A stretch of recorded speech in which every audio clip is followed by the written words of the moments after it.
Vous venez de prendre entre vos mains Rebâtir le ciel, une œuvre photographique et littéraire dont la réalisation a été soutenue par l'organisme Diversité 02. Cette œuvre souhaite faire entendre des réalités de personnes issues de la diversité sexuelle et de la pluralité des genres, habitant ou nés en région, principalement le Saguenay-Lac-Saint-Jean. L'œuvre est le résultat d'une démarche de création de plus de 2 ans, entreprise par Simon Aymon à la photographie et Michel Lemelin au texte. Pour vous accompagner dans sa lecture et vous permettre de vous l'approprier, les 2 artistes ont cru bon réaliser ces compléments sonores en guise de médiation.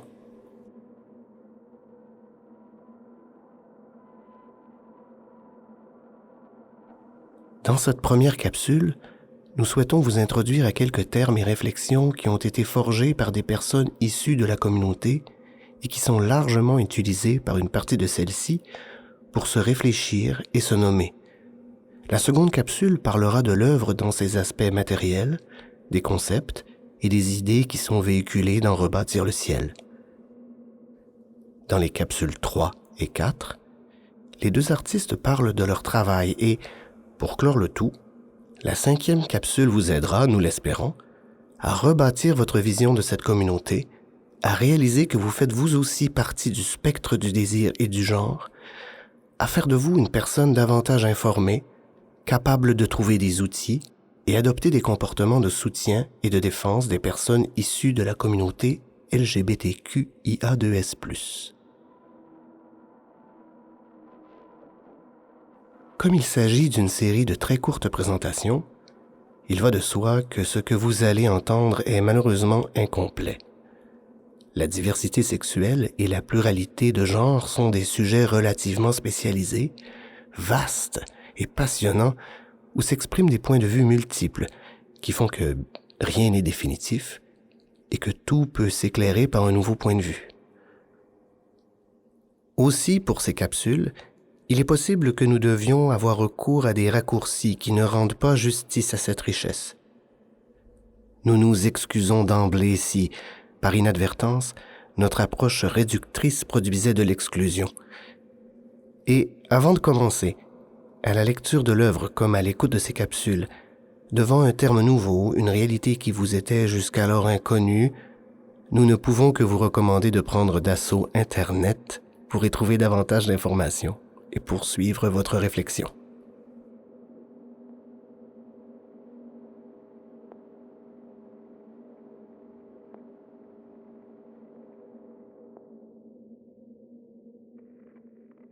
Pendant des siècles,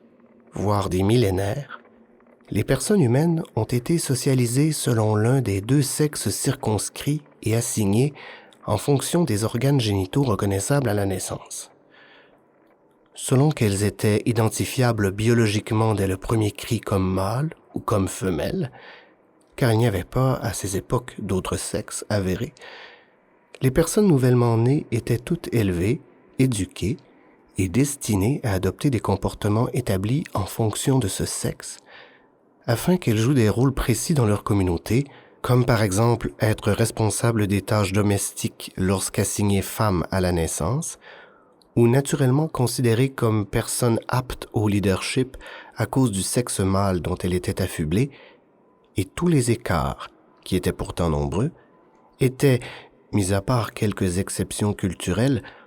au mieux tenus secrets, au pire condamnés et punis de toutes sortes de façons, selon le niveau d'inquiétude que ces écarts insufflaient dans les structures en place, comme une personne assignée garçon à la naissance avec des manières délicates jugées suspectes, ou 2 personnes assignées filles à la naissance affichant leur amour publiquement. Ces écarts perçus étaient tantôt biologiques, tantôt identitaires, tantôt comportementaux. Ces manifestations étaient considérées comme déviantes selon qu'elles s'éloignaient du modèle dit normal, celui des personnes hétérosexuelles, dont le genre, masculin ou féminin, et la façon dont elle l'exprimait n'acceptait aucune impureté ou corruption, notamment parce que les systèmes de croyance qui régnaient à l'époque considéraient qu'une force supérieure, généralement appelée Dieu, avait créé l'homme et la femme essentiellement ainsi, tout comme la terre et tous les astres du ciel qui tournaient autour d'elle.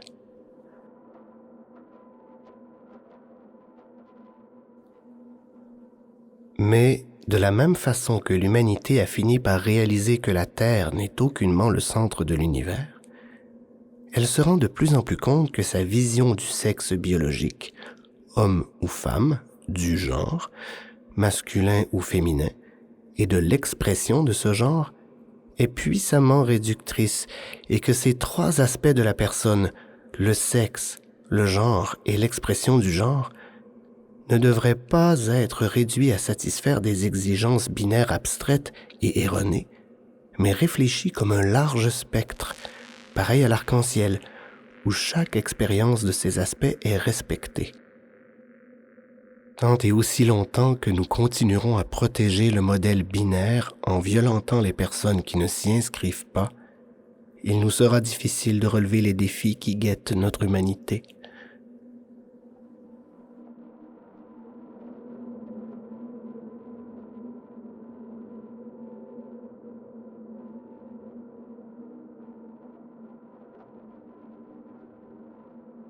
Car défendre un monde binaire, c'est défendre un monde où tout serait blanc ou noir, chaud ou froid, beau ou laid, bien ou mal, et qui condamnerait toutes les personnes qui apporteraient des nuances ou se proclameraient comme étant métissées ou hybrides. Heureusement, la démonstration de la complexité du monde n'est plus à faire. Entre le noir et le blanc, il y a le spectre de toutes les couleurs visibles et invisibles. Entre le solide et au-delà du liquide, il existe une multitude d'états. Pourtant, lorsqu'il est question de définir une couleur, un vêtement, une façon d'être ou de ressentir, non seulement nous nous en tenons à ce rapport binaire, le rose c'est pour les filles, les garçons ne pleurent pas, mais nous allons même jusqu'à réprimer toute expression contraire, comme si elles étaient problématiques, voire menaçantes. Et ce faisant, nous brimons de larges pans de la personnalité des enfants, leur refusant d'explorer le spectre du genre et du désir, appauvrissant le monde de points de vue et de prise de parole devenus nécessaires pour nous sauver.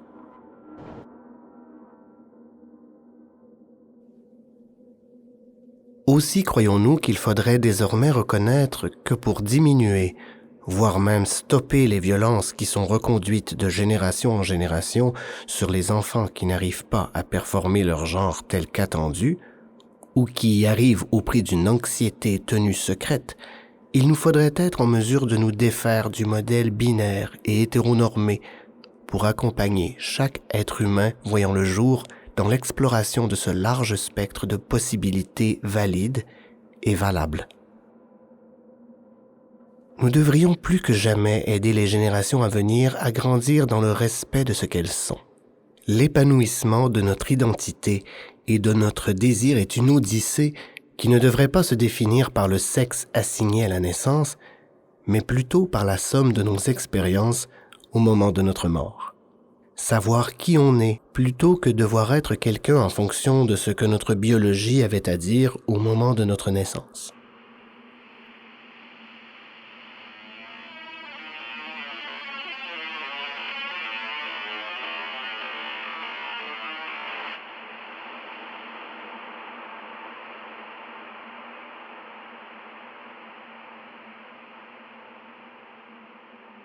Vous venez d'entendre Rebâtir le ciel, médiation électronique, capsule 1,